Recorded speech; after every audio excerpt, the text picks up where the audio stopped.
लोटांगण वंदीन चरण डोळ्याने पाहिन रूप तुझे प्रेमे आलिंगिन आनंदे पूजिन भावे ओवाळीन म्हणे नमा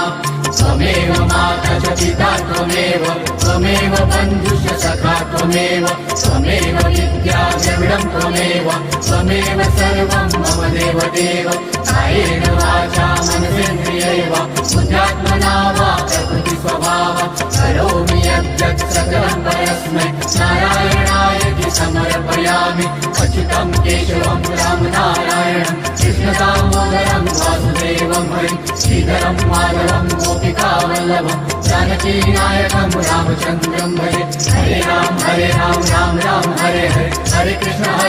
कृष्ण कृष्ण हरे हरे हरे राम राम हरे हरे हरे कृष्ण कृष्ण कृष्ण हरे हरे हरे राम राम हरे हरे